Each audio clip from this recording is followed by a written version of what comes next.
Panginidnap ang iginanti ng isang dating pulis sa kanyang pinsan dahil sa di umano pagpapahiram ng pera. Nahuli kam sa Cabanatuan, Nueva Ecija ang pagdukot sa biktimang negosyante na nabulilyaso lamang dahil sa isang aksidente. Nakatakas ang mga suspect pero nabisto ang mastermind sa backtracking. Katwiran niya, kailangan niya ng perang pampaospital sa misis.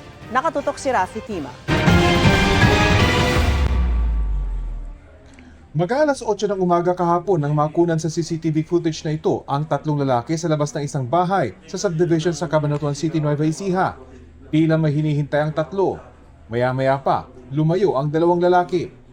Nang dumating at pumarada sa tapat ng bahay ang pulang pickup truck, buwaba ang lalaking sakay na nakaputing sando para buksan ang pinto. Pero habang nakatalikod siya, mabilis na lumapit ang dalawang lalaking nakatakip ang mukha. At pilit na isinasakay ang biktima pabalik sa pickup. Pilit ng laban ng biktima noong una. Di malinaw sa video pero tila nawala ng malay ang biktima. Kaya mabilis na naisakay sa sasakyan. Ayon sa mga pulis, 59 na taong gulang na negosyante ang dinukot. Pero nabulilyaso raw ang pagdukot dahil sa aksidenteng hindi na nakuha ng video. Karoon pa ng disgrasya, nakawa-disgrasya pa sila ng tao. Nung patakas sila, nung nakuha nila yung tao. Inabandon na rin ng mga suspect ang sasakyan. Nagkaroon ng problema yung sasakyan, na-flat, bumaba, naglakad sila at kanya-kanya na silang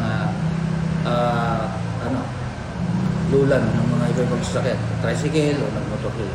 Natagpuan naman ng dugo ang biktima sa barangay Bacod Bayan.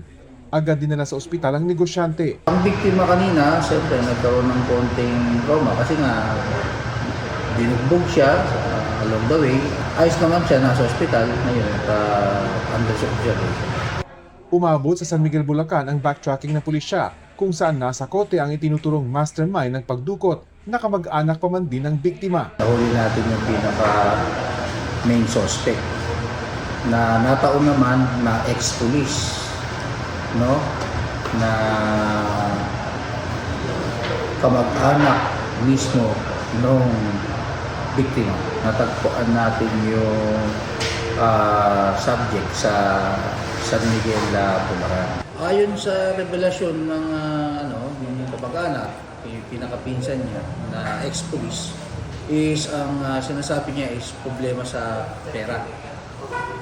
Kailangan ng pera. At ang nito is nag-demand sila ng 5 milyon.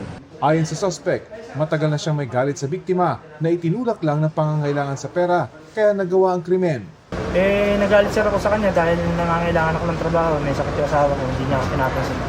Ilang beses ako sa kanya nagsabi, hindi ini-ignore niya ako. Pinabulaanan din niyang iniutos niyang sakta ng biktima. Hindi sir, hindi ko sir inuutos na nasaktan dahil pinsan ko yun eh. Sabi ko, takutin niyo lang para magbigay ng pera. Pera lang kailangan natin kako. Pera lang dahil may sakit yung asawa ko. Nasa kote rin ng pulisya ang dalawa pang kasamahan ng suspect sa Cabanatuan at Palayan. Mahaharap sila sa kasong kidnapping. Patuloy ang investigasyon ng pulisya. Para sa GMA Integrated News, Rafi Tima, nakatutok, 24 oras.